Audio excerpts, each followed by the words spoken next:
Louvado seja o nome do Senhor. Amém.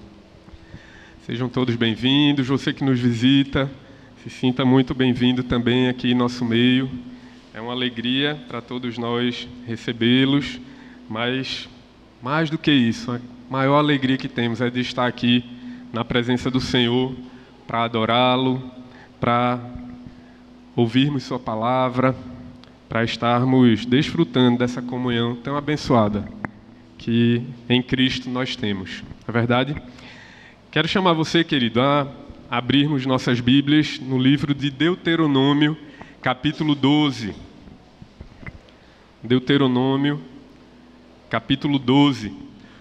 Esse que é o quinto livro do Pentateuco. Você sabe que essa palavra a Pentateuco vem de penta, vem de 5, né? O quinto volume desse conjunto de livros aí, que são os primeiros 5 livros da Bíblia, no qual se estrutura todo o alicerce ali do Antigo Testamento, né? Deuteronômio é o quinto livro do Pentateuco. Mas, antes de lermos, vou deixar aqui uma pergunta para você ir meditando aí. O Pentateuco ele também é conhecido por um outro nome. Você sabe que nome é esse? Veja se vá puxando aí da memória, mas por hora vamos voltar aí os olhos ao texto e vamos ler nessa noite aqui, capítulo 12 de Deuteronômio, capítulo 12, do verso 1 ao 14. Deuteronômio, capítulo 12, de 1 a 14.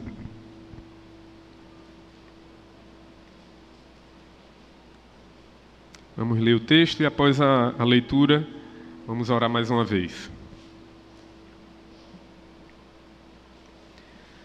São estes os estatutos e os juízos que cuidareis de cumprir na terra que vos deu o Senhor, Deus de vossos pais, para a possuirdes todos os dias que viverdes sobre a terra.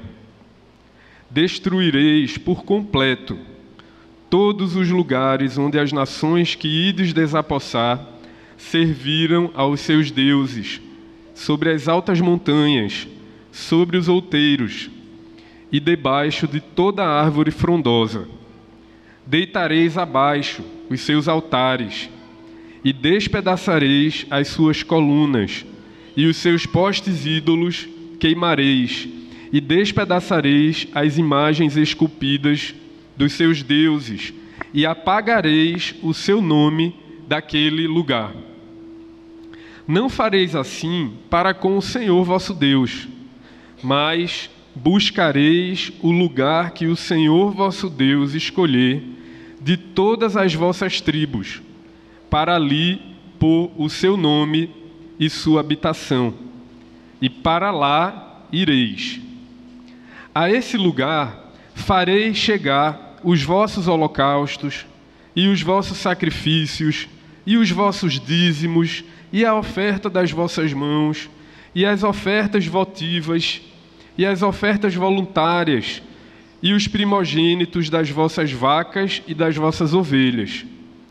Lá comereis perante o Senhor vosso Deus, e vos alegrareis em tudo o que fizerdes, vós e as vossas casas, no que vos tiver abençoado o Senhor vosso Deus. Não procedereis em nada segundo estamos fazendo aqui, cada qual tudo o que bem parece aos seus olhos. Porque até agora não entrastes no descanso e na herança que vos dá o Senhor vosso Deus, mas passareis o Jordão, e habitareis na terra que vos fará herdar o Senhor vosso Deus, e vos dará descanso de todos os vossos inimigos em redor, e morareis seguros. Então haverá um lugar que escolherá o Senhor vosso Deus, para ali fazer habitar o seu nome. A esse lugar farei chegar tudo o que vos ordeno, os vossos holocaustos, e os vossos sacrifícios, e os vossos dízimos, e a oferta das vossas mãos, e toda a escolha dos vossos votos feitos ao Senhor, e vos alegrareis perante o Senhor vosso Deus, vós, os vossos filhos, as vossas filhas, os vossos servos, as vossas servas, e o levita que mora dentro das vossas cidades e que não tem porção nem herança convosco. Guarda-te, não ofereças os teus holocaustos em todo lugar que vires, mas no lugar que o Senhor escolher, numa das tuas tribos, ali oferecerás os teus holocaustos, e ali farás tudo o que te ordeno. Amém. Vamos orar, queridos. Santo Deus, glorioso Deus, Deus cheio de graça e bondade, Senhor. Nós aqui, diante da Tua palavra lida, nós rogamos, Senhor, humildemente, que o Senhor fale aos nossos corações aqui, que o Senhor tenha misericórdia de nós e nos abençoe, abra o nosso entendimento, abra o nosso coração para ouvirmos, Senhor, as maravilhas da Tua lei, para enxergarmos o Senhor, conhecermos mais da Tua revelação, da Tua autorrevelação, conhecermos mais do Teu Filho Jesus Cristo, Senhor, e estarmos mais perto dEle. Que o Senhor abençoe, Pai, nos abençoe aqui, para a glória mesmo do Teu nome, Senhor. Em nome de Jesus, amém. Amém, queridos. Como dissemos, esse é o 5º volume do Pentateuco, esse livro que acabamos de ler aqui, Deuteronômio. E o Pentateuco, ele tem também um outro nome. Você lembrou que nome é esse? Até hoje, os judeus, eles chamam o Pentateuco por esse nome. Você já deve ter ouvido essa palavra, um pouco diferente para a gente. O povo judeu chama o Pentateuco de Torá, a Torá. E você sabe o que é que significa a palavra Torá? Alguém aqui sabe? A palavra Torá significa instrução, que é um nome muito mais informativo do que Pentateuco, né? Pentateuco significa apenas os 5 volumes, mas a palavra Torá é um termo mais preciso e que demonstra mais a autoria ou a intenção original do autor desses livros, que foi Moisés. Qual a intenção que o escritor, que Moisés tinha quando ele escreveu a Torá?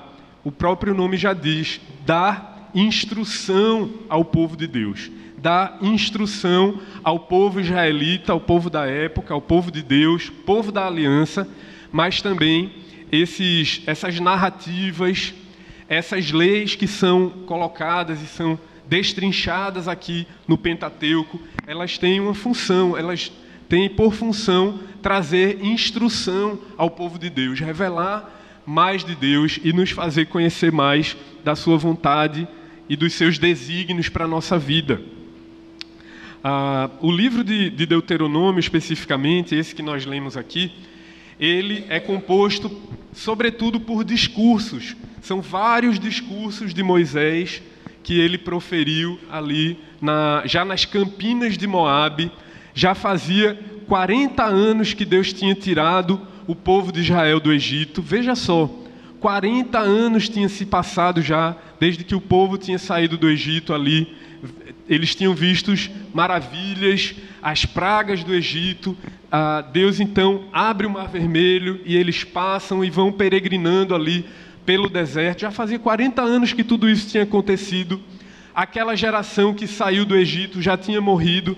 Agora, a geração para a qual Moisés está proferindo os seus discursos já são os filhos daqueles que tinham saído do Egito. Já fazia 38 anos desde que eles tinham recebido a aliança do Sinai, do Monte Sinai, ali os 10 mandamentos. 38 anos se passaram, então Moisés começa aqui em Deuteronômio a proferir os seus discursos e ele relembra toda essa caminhada, esses atos de Deus, esses atos redentivos de Deus na história do povo de Israel, relembrando os grandes feitos do Senhor, de forma até semelhante ao salmo que lemos mais cedo aqui no culto, hoje no início do culto, relembrando ali quando Deus tirou o povo do Egito e tantas maravilhas que esse povo tinha visto, toda essa história que Deus fez com eles, essa aliança que o Senhor Deus fez com o povo de Israel. E aqui, no capítulo 12, o povo já está nesse local, nas campinas de Moabe, de frente para Jericó, de frente para a Terra Prometida, nas fronteiras da Terra Prometida, prestes a entrar, e Moisés, por sua vez, já bem idoso, prestes a morrer. Ele já bem velhinho aqui, perto dos seus 120 anos. Você sabe que Moisés, a galerinha e os adolescentes, inclusive, meditaram sobre isso na sexta-feira. Moisés viu a terra, viu toda aquela beleza, aquela terra que Deus havia prometido. Não foi ilusão, de fato está ali diante dos olhos dele. Ele pôde ver, constatar a fidelidade do Senhor. O próprio Moisés viu, muito embora ele não tenha entrado na terra, mas ele chegou a ver aquela terra, pois eles estavam ali nas campinas de Moabe. Tinha o rio Jordão na frente e atravessando eles entravam. E a primeira cidade que eles encontrariam, você conhece bem a história, eles conquistaram Jericó. Mas eles, nesse momento aqui, nesse ponto da história, capítulo 12 de Deuteronômio, eles estão nas campinas de Moabe. E então Moisés sai fazendo esse retrospecto, relembrando a história do povo, a aliança graciosa que Deus fez com eles, uma aliança que era uma aliança assimétrica. Não era uma aliança de igual para igual, não era uma aliança de um homem com o seu vizinho, uma aliança entre iguais. Não, essa foi uma aliança do Rei do Universo, do Deus Criador, do grande Eu Sou, com os homens, com um povo específico. Esse povo foi agraciado por Deus. Deus ter feito uma aliança com esse povo é uma prova extrema da graça de Deus. Esse não é qualquer pacto, esse não é qualquer acordo firmado, esse não é qualquer testamento. Essa é uma aliança poderosa do Deus Todo-Poderoso, sendo condescendente, como ouvimos essa palavra hoje pela manhã, com o povo e fazendo uma aliança graciosa com esse povo. Quem saía beneficiado nessa aliança não era nessas duas partes aí. Você sabe que toda aliança tem duas partes que estão envolvidas ali nessa aliança. Quem saía beneficiado com essa aliança não era o Deus Todo-Poderoso, Criador dos céus e da terra. A ele a gente não pode acrescentar nada, mas os grandes beneficiados com essa aliança eram justamente esse povo aqui, que foi escolhido por Deus para participar dessa aliança. Uma aliança, inclusive, unilateral. Uma aliança que você deve lembrar, quando Deus fez a aliança com Abraão estava dormindo. E Deus, graciosamente, então, firma essa aliança com o povo de Israel. Então, em Deuteronômio, se você for ler o livro do início ao fim, você vai ver que Moisés ele relembra essa história de Deus com o povo. Depois ele vai relembrar os 10 mandamentos. Já fazia muito tempo que eles tinham recebido. E então Moisés repete os 10 mandamentos, em alguns trechos quase que repetindo as mesmas palavras que estão lá em Êxodo. Ele repete. E a partir do capítulo 12, esse que acabamos de ler, Moisés então vai detalhando mais as leis do Senhor. Ele vai trazendo mais uma lista mais detalhada das leis, de forma mais específica. E essa seção aí, que são os estudiosos de forma didática, eles dizem que são... Perdão, meus irmãos. Eles dizem que são as estipulações da lei. Deus ali estipulando o que é que Deus... Como é que deve ser a vida deles quando eles entrarem na Terra Prometida. Em detalhes, ele vai destrinchando ali uma série de regras, uma lista mais detalhada dos regulamentos específicos que deveriam ser observados quando esse povo entrasse na terra. E aí aqui a gente precisa lembrar, quando a gente lê essas estipulações da lei, essas leis em detalhes, que não eram apenas leis que devem ficar lá na história do povo de Israel, mas essas leis, nós temos muito que aprender com elas. Elas são instrução, seriam instrução não apenas para o povo de Israel, quando eles entrassem na terra prometida, mas como palavra de Deus, inspirada por Deus, instrução também para o nosso coração nos dias de hoje. Que Deus nos dê a graça, então, de ouvirmos essas instruções e guardar elas no nosso coração para conhecer mais do Senhor. Abra, queridos, volte um pouquinho antes de ler, detalharmos e observarmos direitinho o que é dito aqui no capítulo 12 que lemos. Volte seus olhos aí para o capítulo 7 de Deuteronômio e você vê um pouquinho do conteúdo desses discursos de Moisés. Capítulo 7, a partir do verso 6, Moisés diz assim para o povo: porque tu és povo santo ao Senhor teu Deus. O Senhor teu Deus te escolheu. Olha o que Moisés está ali ensinando e dizendo para o povo de Israel. O Senhor teu Deus te escolheu para que lhe fosses o seu povo próprio, de todos os povos que há sobre a terra. Não vos teve o Senhor afeição, nem vos escolheu, porque fosseis mais numerosos do que qualquer povo, pois éreis o que, meus irmãos?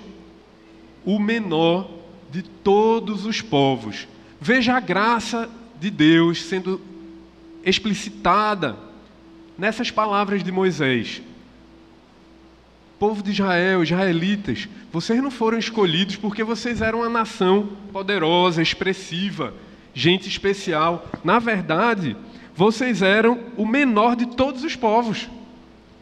E aí ele prossegue, verso 8: mas porque o Senhor vos amava, e para guardar o quê? O juramento que fizera a vossos pais. Veja esse retrospecto, veja essa amarração que Moisés está fazendo aqui, lembrando da aliança que fizeram com os patriarcas, que Deus havia feito com os patriarcas, porque vos amava para guardar o juramento que fizeram a vossos pais, o Senhor vos tirou com mão poderosa e vos resgatou da casa da servidão, do poder de Faraó, rei do Egito. Saberás, pois, que o Senhor teu Deus é Deus, o Deus fiel, que guarda a aliança e a misericórdia até 1000 gerações aos que o amam e cumprem os seus mandamentos, e dá pago diretamente aos que o odeiam, fazendo-os perecer. Não será demorado para com o que o odeia, prontamente lhe retribuirá. Guarda, pois, os mandamentos e os estatutos e os juízos que hoje te mando cumprir. Vá agora para o capítulo 10, verso 20.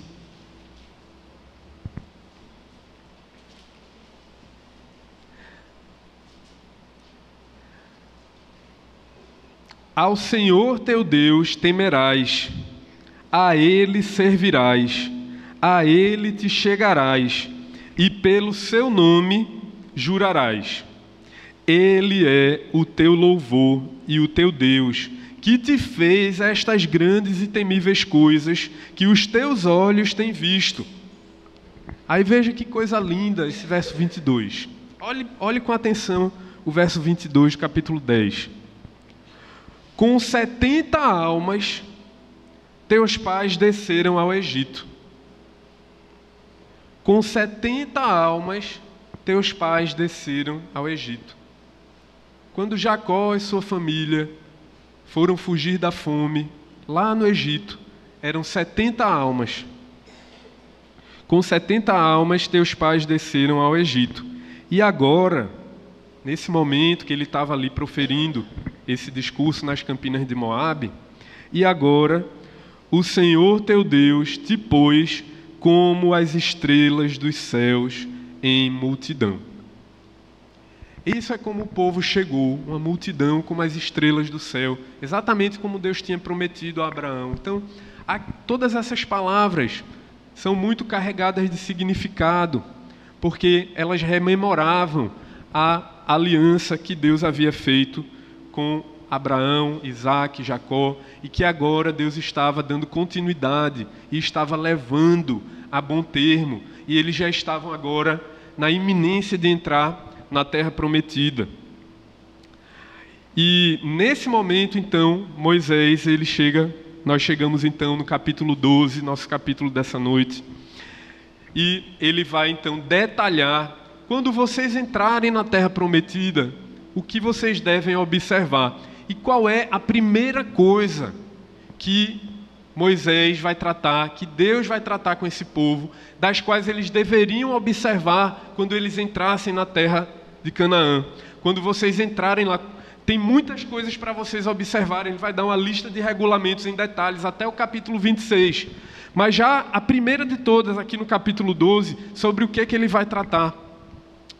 É isso que nós vamos falar aqui nessa noite, queridos. Olha aí então para o verso 1.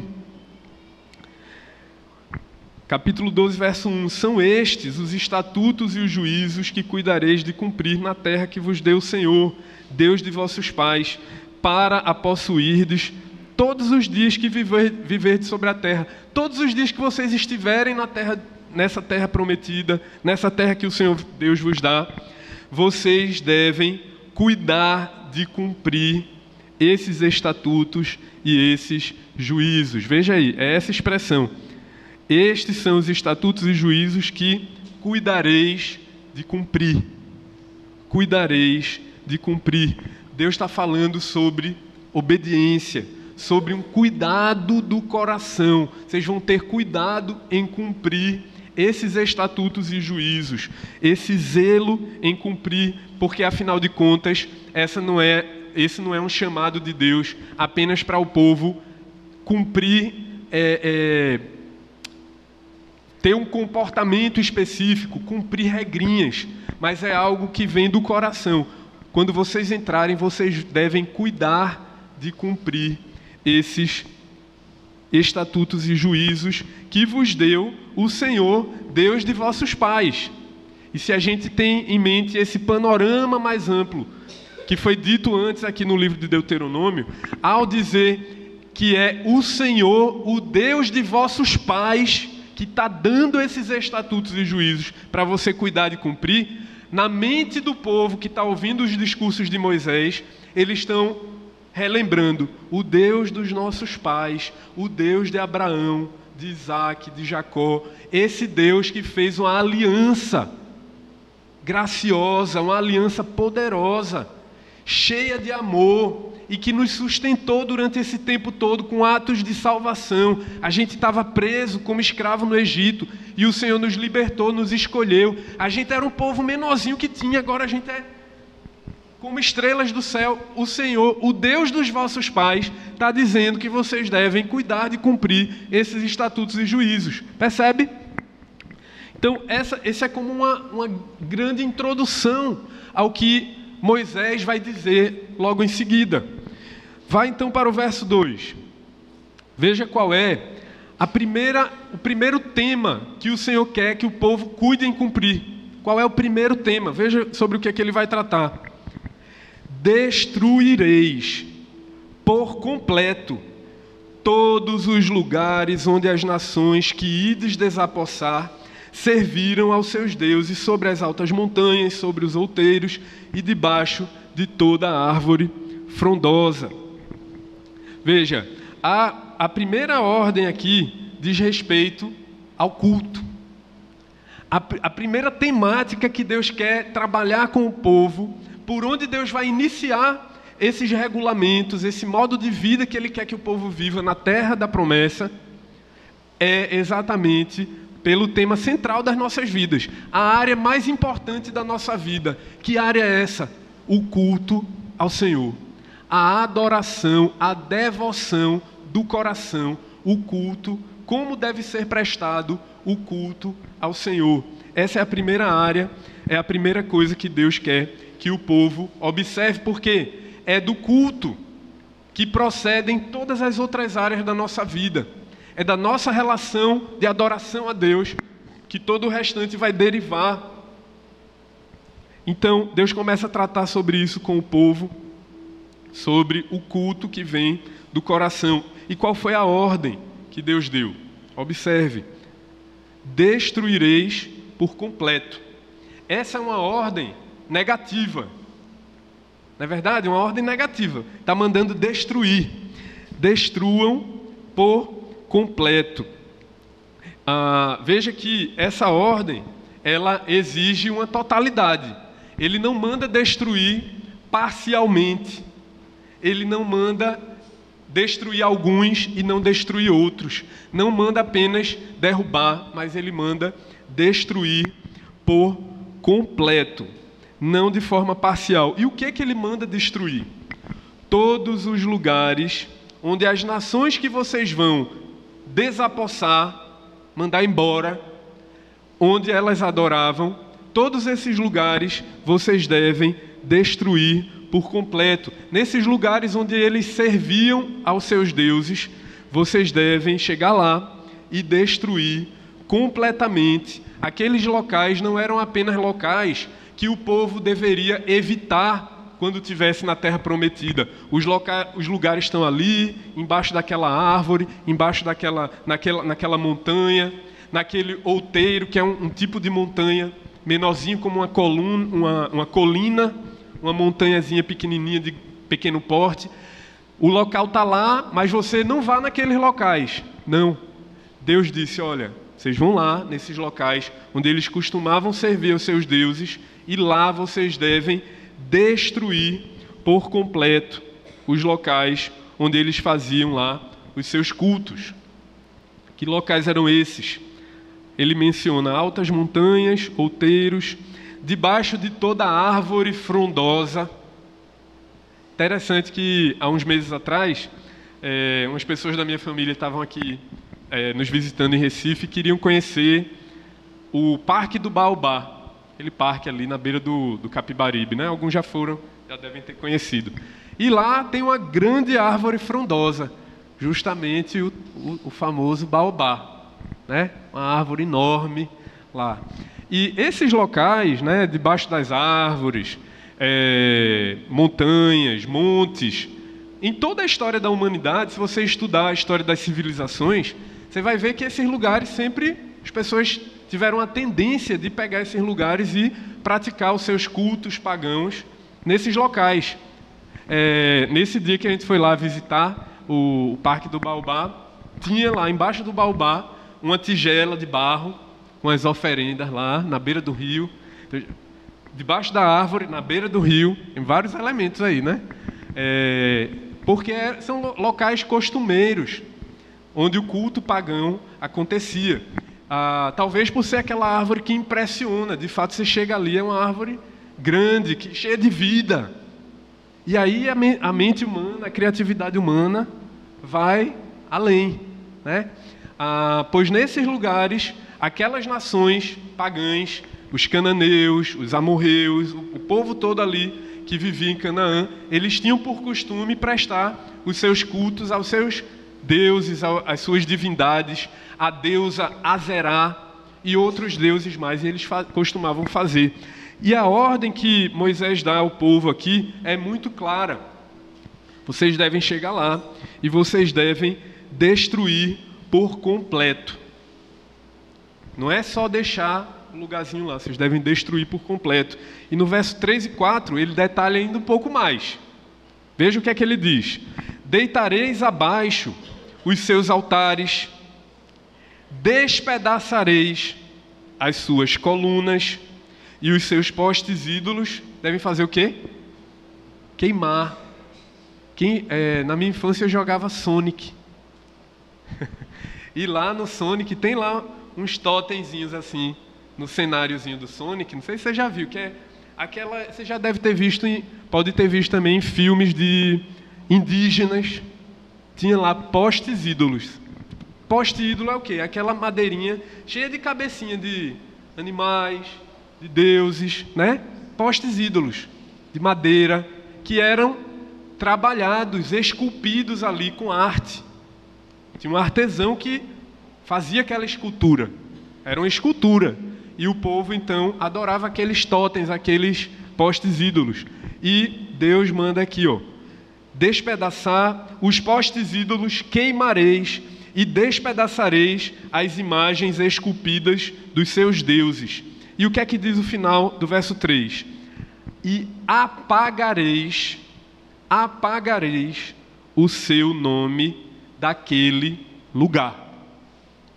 Apagareis o seu nome daquele lugar. Se antes, naquele local geográfico, dentro da terra que Deus escolheu para o seu povo, se antes aquele monte se chamava o monte da deusa Azerá, do deus Baal, dos deuses que eles cultuavam lá, vocês vão apagar esse nome daquele lugar, para não sobrar nenhum resíduo.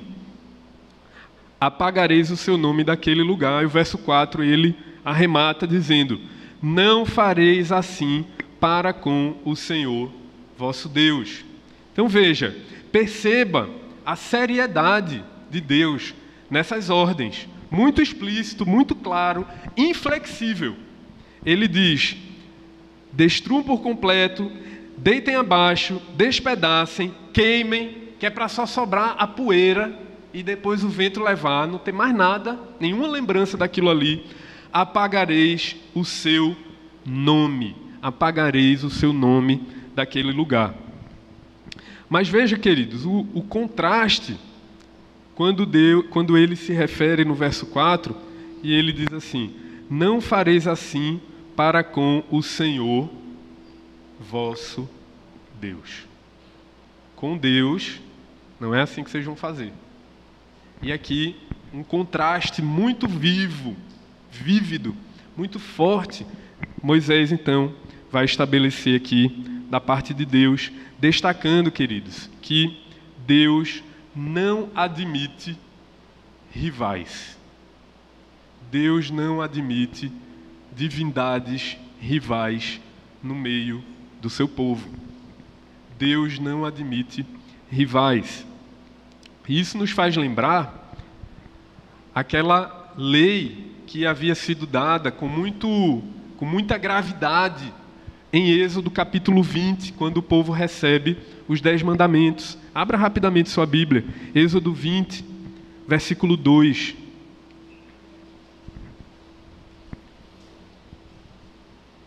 Êxodo 20, versículo 2 ao versículo 5. Eu sou o Senhor teu Deus, que te tirei da terra do Egito, da casa da servidão. Olha o mandamento, os 10 mandamentos. Não, o primeiro: não terás outros deuses diante de mim. Verso 4: não farás para ti imagem de escultura, nem semelhança alguma do que há em cima nos céus, nem embaixo na terra, nem nas águas debaixo da terra. Não as adorarás, nem lhes darás culto, porque eu, o Senhor teu Deus, porque eu sou o Senhor teu Deus, Deus zeloso. E aí, veja o 25, nesse mesmo capítulo 20 de Êxodo, verso 25. Se me levantares um altar de pedras, não o farás de pedras lavradas, pois se sobre ele manejares a tua ferramenta, profaná-lo-ás. Veja, olha a gravidade de tudo isso que Deus está falando aqui. Não, vocês não devem ter outros deuses diante de mim. Vocês não devem fazer imagens de escultura para mim. Esse é um costume dessas nações, dessa terra que vocês estão entrando, das nações vizinhas. Isso é a cultura deles, eles são habituados a isso. Isso faz parte do dia a dia deles. Quando eles querem ter uma boa colheita, eles vão lá debaixo da árvore e fazem suas oferendas. Quando eles querem ter um bom casamento, eles vão lá e sobem um monte e fazem um culto àquela divindade, criam um altar, fazem uma imagem, esculpem aquilo ali na forma de vários seres, criaturas que existem. Essa é uma cultura comum nesse lugar que vocês estão indo viver. Mas vocês não devem fazer assim com o Deus de Israel, com o Deus de vocês, o Deus dos vossos pais. Porque com vocês Deus tem uma aliança. Vocês são um povo separado. Não terás outros deuses diante de mim. Não farás imagem de escultura. E Deus vai detalhando isso lá em Êxodo, e Ele repete aqui em Deuteronômio. Quando vocês fizerem um altar, veja o cuidado, veja o preciosismo. Nem passe a tua ferramenta lá para você não querer esculpir com desenhos. Porque vai que você está lá e começa a adorar, você fica olhando aqueles ornamentos, aquela coisa lá esculpida em baixo relevo no altar. Não, essa não é uma prática. Essa iconografia não é uma prática do povo de Deus. Deus não quer, e Ele foi muito claro já nos 10 mandamentos. O comentarista Matthew Henry, comentando sobre isso, ele diz: Deus está acima de todos os deuses e não será adorado como outros deuses são. Essa ordem que nós lemos aqui, voltando para o nosso texto aqui de Deuteronômio 12, essa ordem deixa muito clara: olha, o povo de Deus, ele adora de um jeito diferente, porque Deus não admite rivais. Deus não vai ser adorado do jeito que os outros povos adoram as suas divindades. Eugene Merrill, outro comentarista, ele diz: aqueles santuários pagãos representavam a suposta propriedade da terra por soberanos oponentes. Cada um daqueles altares que tinha ali naquela terra, em cima de uma montanha, em cima de um outeiro, cada um daqueles, de certo modo, representava que havia ali um soberano naquele local, alguém que mandava, alguém que cuidava daquele povo. Mas Deus não admite outros soberanos, onde Ele chega e a terra toda pertence a Ele. Não há outros deuses diante dEle.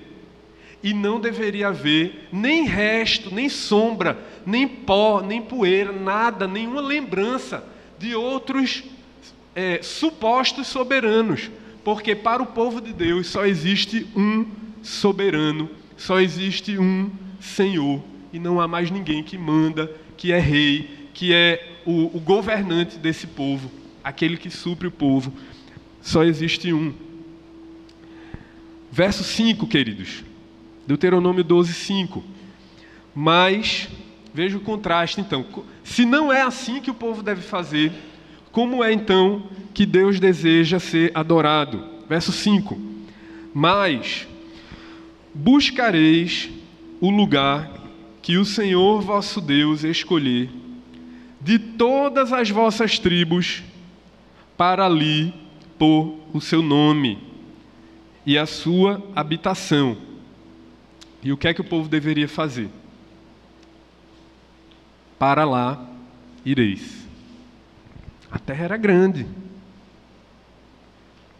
quilômetros de distância.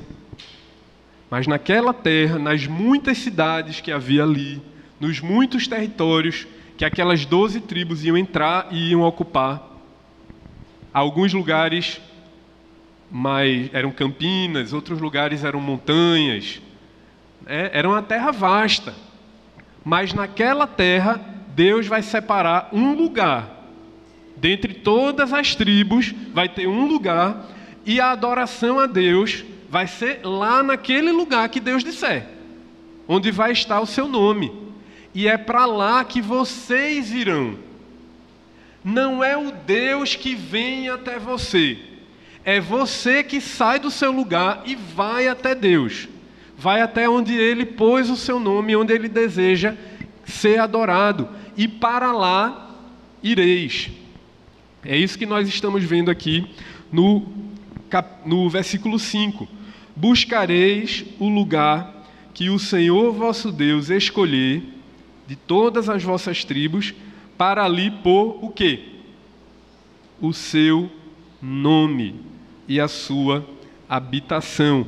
Não está escrito aqui, Moisés não disse no discurso dele que Deus escolheria um lugar para ali pôr a sua imagem, o seu a sua escultura, porque isso era proibido no mandamento, fazer qualquer escultura de qualquer criatura, e mesmo do próprio Deus. Deus não escolheu um lugar para o povo ir adorar uma imagem dele mesmo, mas ali naquele lugar, Deus iria pôr o seu nome.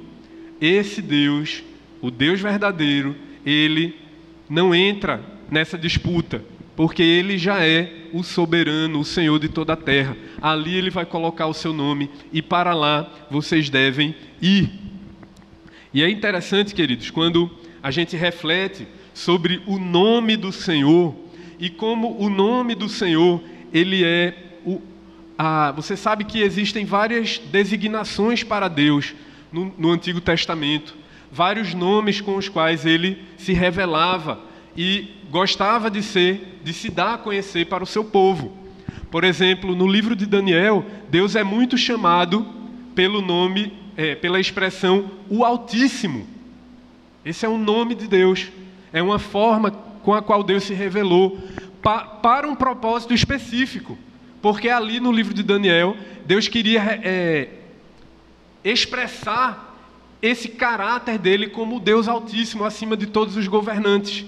Mas aqui na Torá, aqui no Pentateuco, e especialmente em Deuteronômio, o nome de Deus que é empregado aqui recorrentes vezes é outro. Das designações de Deus no Antigo Testamento, o nome que ele escolhe se revelar, e isso revela a intenção autoral, a intenção de Moisés, aqui, a intenção da inspiração bíblica dada aqui por Moisés, o nome que ele se revela é a palavra que nós traduzimos, que é traduzida para nós como Senhor, o Senhor. Veja, essa palavra, às vezes a gente se habitua a ela, mas ela é carregada de um forte significado. Se existe um Senhor, automaticamente isso deve nos fazer entender que existe, que nós, nessa relação, nessa aliança, nessa relação, Ele é o Senhor e nós somos seus servos. Ele é o Rei, o Senhor, nós somos os seus vassalos. Ele é o suzerano. Você lembra das aulas de história, lá do período medieval, do feudalismo? Existia aquela relação de vassalagem e suzerania. Há um suzerano e há os vassalos. Há um senhor e há os servos. E o nome que Deus escolhe se revelar no Pentateuco, majoritariamente, especialmente aqui em Deuteronômio, a palavra é Senhor. Essa palavra, queridos, ela ocorre mais de 220 vezes em Deuteronômio. Mais de 220 vezes a palavra Senhor. E dessas 220 vezes, 119 ocorrem justamente nesse pedaço aqui, quando Deus vai detalhando as regras da aliança a partir do capítulo 12. Das 220 vezes, 119 vezes Deus está se revelando como o Senhor para o povo, para o seu povo, o povo da aliança. Veja como isso comunica e deve comunicar ao nosso coração. Deus quer ser conhecido pelo seu povo como o Senhor. E nós somos apenas os seus servos. Deus resolveu, por meio da autoria de Moisés, referir-se a si mesmo como o Senhor. Nesse pacto de suzerania e vassalagem, que, como falamos aqui no início, não é de igual para igual, é Deus como suzerano e nós como seus vassalos. Ele está colocando as coisas no seu devido lugar. Eu sou o Senhor, vocês são o meu povo. Dessas vezes que a palavra Senhor aparece, a frase o Senhor, Deus de vossos pais, essa frase, essa expressão, o Senhor, Deus de vossos pais, e frases semelhantes a essas, ocorre 7 vezes em Deuteronômio. Dessas 7 vezes, 3 dessas 7 vezes ocorrem nesse pedaço a partir do capítulo 12 até o 26 de Deuteronômio. 3 vezes. Uma das vezes ocorreu nesse texto que nós lemos. Você percebeu isso? Veja lá, ó, no verso 1. Cuidareis de cumprir na terra que vos deu o Senhor, Deus de vossos pais. É assim que ele está se revelando. Outra frase que ocorre, é muito recorrente também, é a frase, o Senhor teu Deus. O Senhor teu Deus. Essa frase, ela ocorre cerca de 300 vezes no Pentateuco. O Senhor teu Deus ocorre cerca de 300 vezes no Pentateuco inteiro. 207 vezes dessas 300 estão justamente aqui nas estipulações da aliança, nessas regras para quando o povo entrasse na terra prometida. Em Deuteronômio 12, de 1 a 14, esse texto que nós lemos, você chegou a contar quantas vezes aparece a palavra Senhor? 11 vezes, querido. 11 vezes nesses versículos aqui, de 1 a 14, aparece a palavra Senhor. Eu sou o Senhor. Eu sou o Senhor. 8 dessas vezes, ele se refere a si mesmo como o Senhor vosso Deus. Eu sou o Senhor vosso Deus. Com vocês eu tenho uma aliança. Os deuses de vocês não são essas divindades aí, como os outros povos que vocês vão desapossar, costumam fazer, costumam ter essa afeição por outros deuses. Mas o Deus de vocês sou eu. É com vocês que eu tenho uma aliança. Vocês são o meu povo e eu sou o Senhor de vocês.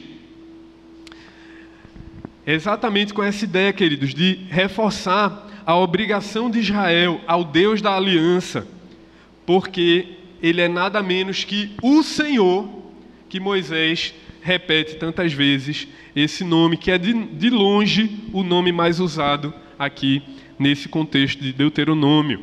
E então ele diz, olha, no lugar que eu escolher colocar o meu nome, no meio das tribos de vocês, é para lá que vocês devem ir, para lá ireis. Então veja, quem é que vai adequar a agenda? Quem é que vai fazer o deslocamento geográfico? Porque isso leva tempo, porque isso exige preparativos, exige provisões. A família ia adorar o Senhor, ia sacrificar ao Senhor, ia levar a sua oferta ao Senhor, ia levar o seu dízimo ao Senhor. Ela tinha que se preparar e se deslocar, às vezes por vários dias, para ir para o local que o Senhor mandou. E lá eles iriam então ofertar, levar tudo aquilo que Deus mandou. É uma lógica totalmente diferente do paganismo. Aquela lógica que é muito comum das culturas pagãs, quase que como o Deus que é o meu gênio da lâmpada. Aquele que eu tenho as vontades, eu tenho os meus desejos, e eu peço a essa divindade, e ele cumpre os meus desejos. O que Deus está ensinando para o povo é, não é assim com vocês, não é assim com o povo da aliança. Porque aqui, nessa relação, eu sou o Senhor, o suzerano. Vocês são os meus servos, vocês são o meu povo. Para lá ireis. São vocês que me obedecem. E essa relação é a relação que Deus quer, primeiramente e acima das outras, ensinar ao povo. E aí ele continua dizendo, verso 6. A esse lugar farei chegar os vossos holocaustos, os vossos sacrifícios, os vossos dízimos e a oferta das vossas mãos, e as ofertas votivas e ofertas voluntárias, e os primogênitos das vossas vacas e das vossas ovelhas. Lá comereis perante o Senhor vosso Deus e vos alegrareis em tudo o que fizerdes, vós e as vossas casas, no que vos tiver abençoado o Senhor vosso Deus. E para lá, e para esse local que Deus resolveu colocar o seu nome, para quê? Para oferecer, e aqui ele vai detalhando, oferecer, primeiro, holocaustos. O que eram holocaustos? Eram sacrifícios que o povo levava e que a oferta era totalmente queimada no altar. O sacrifício, a vítima era totalmente consumida pelo fogo. Esse era um tipo de oferta que Deus instituiu na sua lei, que o povo deveria adorar a Deus dessa forma. Aquele animal inocente, ele era totalmente consumido pelo fogo. E aquilo subia para o agrado de Deus. Mas também o povo deveria levar sacrifícios, e esses sacrifícios eram diferentes. Quando ele fala de holocaustos, e aqui diferencia sacrifícios, sacrifícios eram ofertas que o povo levava de animais também, ou de outros itens que eles tinham na sua colheita, que eles conseguiam do seu trabalho, e aquele animal, uma parte era queimada, mas a outra parte o povo comia. Eles levavam aquele local, aquela oferta para o sacerdote oficiar aquele sacrifício, e junto o ofertante ele participava disso, e isso era um momento alegre do povo de Israel. Isso é muito bonito também da gente ver. O povo levava aquele animal que tinha que ser do jeito que Deus determinou, sem defeito, do jeito que o Senhor mandou, e ele era levado, o sacerdote então imolava aquele animal. Veja a simbologia disso, veja a sombra disso, veja para onde esse rito apontava. Um inocente era morto para que eu tivesse a remissão, o perdão dos meus pecados, a expiação dos meus pecados. Então o povo saía, se deslocava. Você consegue ver essa cena? E lá o sangue era derramado e o povo, os pecadores viam. Aquele ali inocente, ele morreu para que o meu pecado fosse expiado. Uma parte daquele sacrifício era queimado, era ofertado ao Senhor, mas a outra parte o povo participava e comia junto, em sinal de comunhão com Deus. Participava daquela refeição ali, comendo ali daquela carne do sacrifício com o sacerdote, e esse era um momento alegre. Por isso ele diz, e lá vos alegrareis. Verso 7, veja. Lá comereis perante o Senhor vosso Deus, e vos alegrareis em tudo que fizerdes, vós, as vossas casas, no que vos tiver abençoado o Senhor vosso Deus. Perceba, essa aliança da graça, esse sacrifício para o povo de Deus, o povo que já foi liberto da escravidão. Lá vocês vão ofertar ao Senhor e vocês vão participar dessa comunhão, dessa alegria, desse momento de comunhão. Mas também Deus manda o povo levar para esse local os seus dízimos, os dízimos dos animais, da produção agrícola, a 10ª parte. Deus está regulando a vida desse povo. A 10ª parte do que vocês têm, vocês devem levar para lá, e isso vai ser entregue aos sacerdotes, aos levitas, que não vão ter a porção deles na terra, mas eles vão viver exatamente dessa 10ª parte de vocês. Então vocês têm o de vocês têm o sustento de vocês têm aquilo que é necessário para a subsistência de vocês, o fruto da terra, mas os irmãos de vocês que estão ali, dedicados exclusivamente ao serviço do Senhor, a esses vocês vão levar os dízimos. Porque a vida de vocês não deve ser uma vida egoísta, a vida de vocês não deve ser uma vida ensimesmada, só para os interesses de vocês, mas vocês vão ter essa visão comunitária e essa visão submissa ao Senhor. Vocês devem levar os dízimos de vocês para esse local, já que vocês têm sido sustentados com tanta abundância nessa terra que eu vou levar vocês vão ser sustentados com abundância. Vocês devem expressar a gratidão e a obediência de vocês, levando os dízimos de vocês. E ele fala também das ofertas, dos votos que vocês fizerem, as ofertas voluntárias deveriam ser levados para aquele lugar. Vocês receberam tantas bênçãos, levem, obedeçam, tenham uma relação equilibrada com essas bênçãos que vocês receberam ali, e lá vocês devem se alegrar. Versos 8 e 9, queridos. Não procedereis em nada segundo estamos fazendo aqui, cada qual tudo o que bem parece aos seus olhos. Eles não tinham entrado ainda na terra, eles estavam ainda no deserto ali, já nas campinas de Moabe. Versos verso 9. Porque até agora não entrastes no descanso e na herança que vos dá o Senhor vosso Deus. Mas passareis o Jordão e habitareis na terra que vos fará herdar o Senhor vosso Deus, e vos dará descanso de todos os vossos inimigos em redor, e morareis seguro. E aí lá, eu não vou...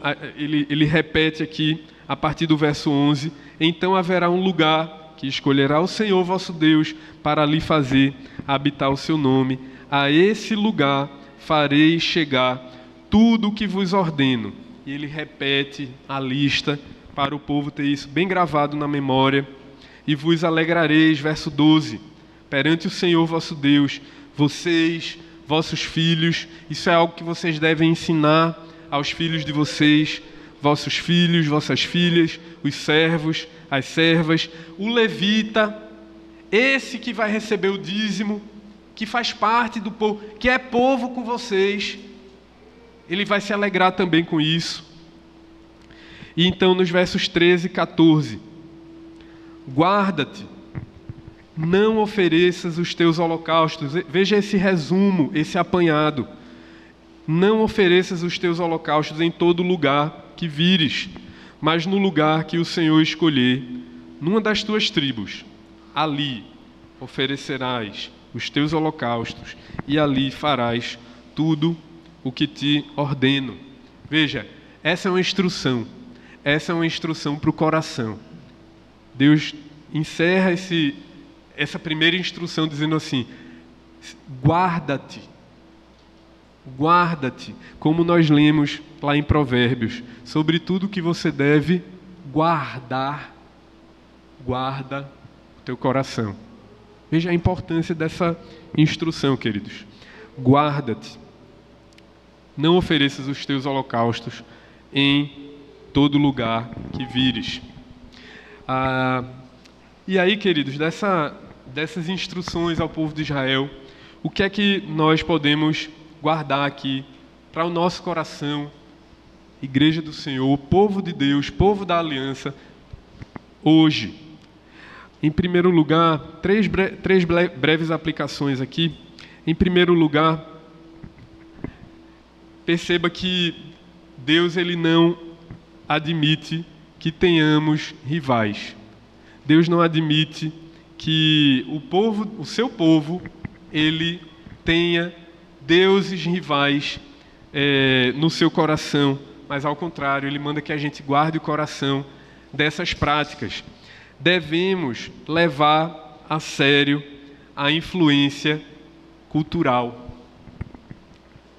Existe uma influência na cultura, existe uma influência, como existia esse risco iminente, e quando você lê a história do povo de Deus, você vê que essa não era uma brincadeira.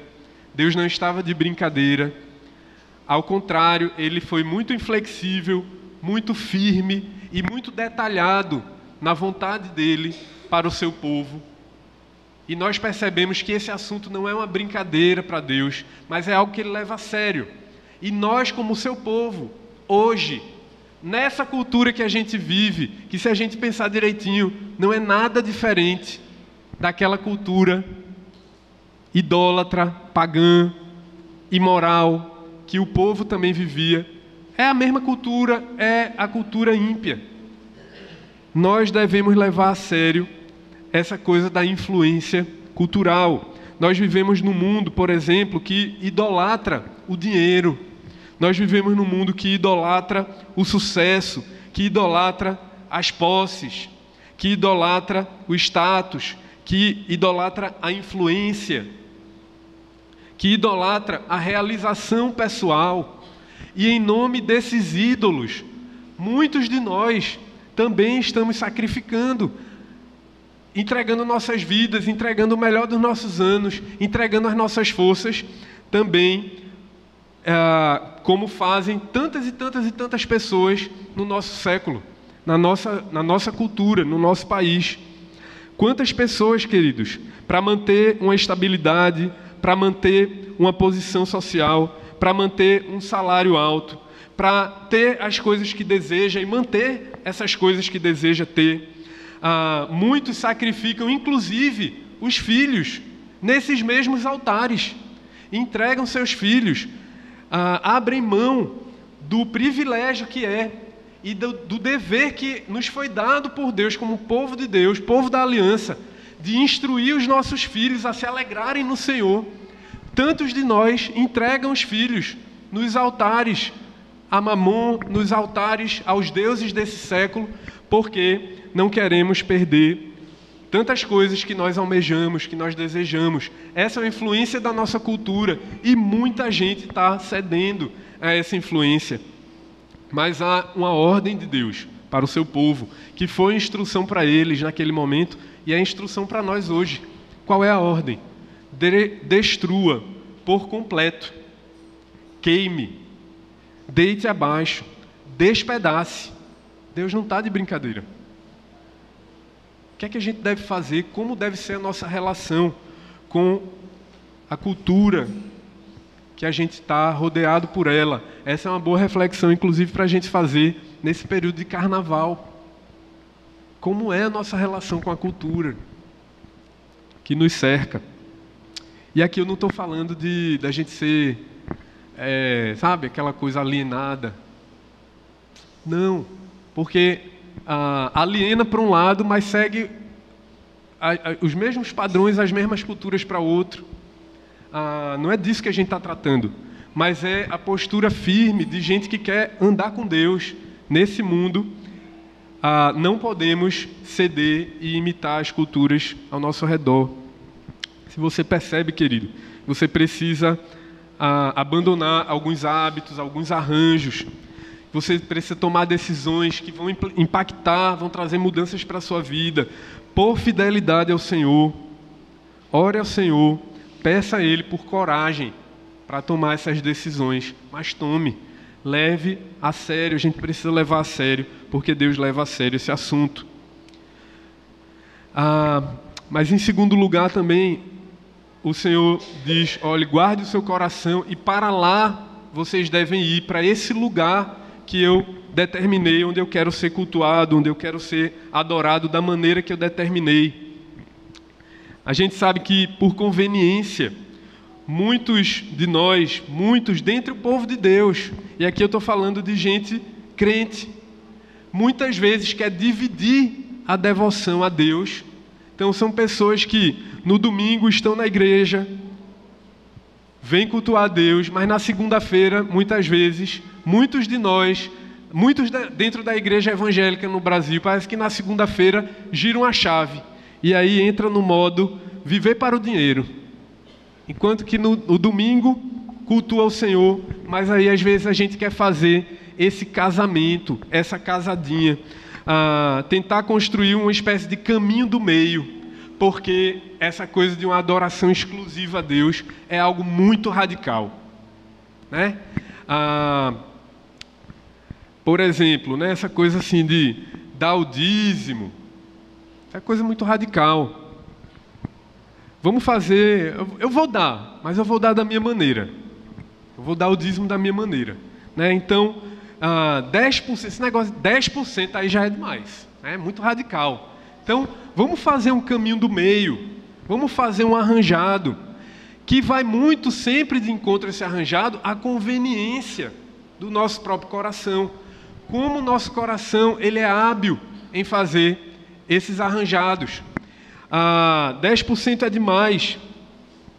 Então, a pessoa pensa assim, já sei, eu vou dar X hoje, amanhã eu vou dar Y, depois eu vou dar uma oferta bem grande, no outro mês eu não dou. Veja, quem é que está gerenciando? Será que a gente está, de fato, naquela posição de servo e Deus está sendo no nosso coração o soberano que determina, olha, vocês vão sair da casa de vocês vão para lá, para onde eu mandei. E vai ser desse jeito, vocês vão levar o que eu estou mandando. É dízimo, é 10%. Muitas vezes a gente fica querendo adorar a Deus, ter a prática religiosa, mas da nossa maneira, manobrando e fazendo, de modo que eu é que estou gerenciando, eu é que estou fazendo, eu é que estou indo para o lugar que eu quero ir. mas dentre o povo de Deus, Deus está dizendo para os israelitas ali: vocês vão fazer o que eu estou mandando. Isso ensina o coração da gente a simplesmente obedecer, por mais trabalho que dê.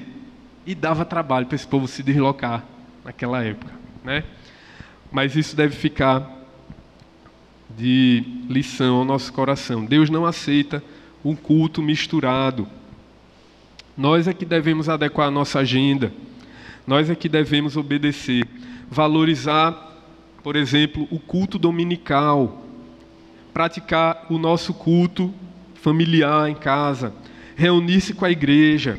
Ler, orar, meditar diariamente. Perseverar nessas práticas. Isso não é uma escolha para a gente. Isso é algo que nós devemos obedecer. É algo que, como povo da aliança, somos chamados para fazer. E por último, queridos, ele diz, nós lemos aqui: nesse local, nessa vida de obediência, vos alegrareis perante o Senhor vosso Deus. Porque é para essa comunhão que o Senhor nos chamou. Ele não nos chamou simplesmente para sermos um povo obediente, robozinhos obedientes.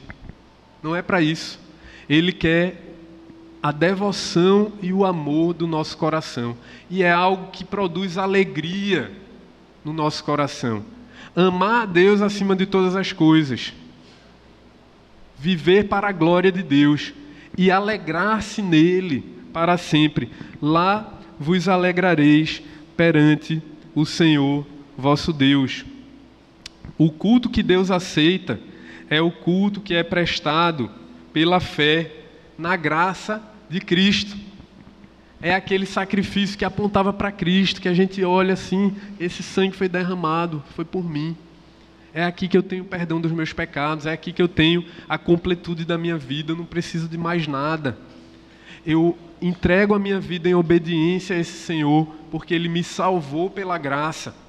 Eu não era nada, éramos o menor de todos os povos, mas o Senhor me trouxe para junto dEle. Por gratidão, eu me entrego ao Senhor. E eu desfruto dessa vida maravilhosa, vivendo já nessa terra, o descanso do Senhor, porque a terra prometida apontava para isso. O descanso que no final todos nós teremos na presença do Senhor, desfrutando da comunhão plena com Ele. A nossa vida aqui como povo de Deus já é um prenúncio, um gostinho, uma prova dessa vida maravilhosa que teremos com o Senhor. É essa vida que Ele quer fazer a gente desfrutar. E isso envolve nós andarmos humildemente com o nosso Deus. Andar humildemente com o nosso Deus, porque a gente sabe, querido, o quanto o nosso coração se desvia, o quanto o nosso coração se indispõe de fazer a vontade do Senhor. Todos os dias a gente precisa relembrar: Senhor, Tu és o Senhor, Tu és o meu Deus. Eu quero hoje de novo me submeter ao Senhor. Eu quero hoje entregar minha vida de novo para Te servir. Eu quero hoje me deslocar e fazer a Tua vontade. Esse é um exercício diário de andar humildemente diante do Senhor, confiando, Senhor, no Teu sacrifício, confiando nesse sangue. Eu preciso disso todos os dias. O Senhor sabe que, pelas minhas forças, eu já teria abandonado esse negócio há muito tempo.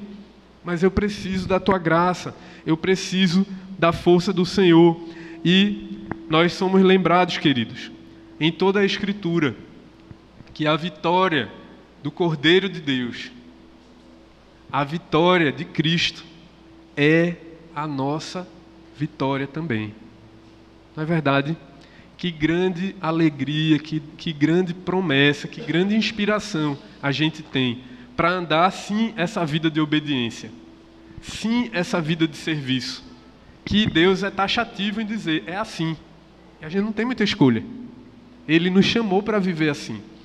É uma vida de obediência, mas é uma vida de andar humildemente com o nosso Deus. A vitória de Cristo é a nossa vitória. É nele que a gente pode andar essa vida de forma vitoriosa, cheia de alegria, desfrutando da alegria de viver e andar com Ele. Amém? Vamos orar ao Senhor? Que o Senhor encoraje o nosso coração amanhã, quando a gente acordar, de todas essas verdades preciosas da palavra do Senhor. Pai nosso que estás nos céus, santificado seja o teu nome. Que o teu reino venha sobre nós, Pai.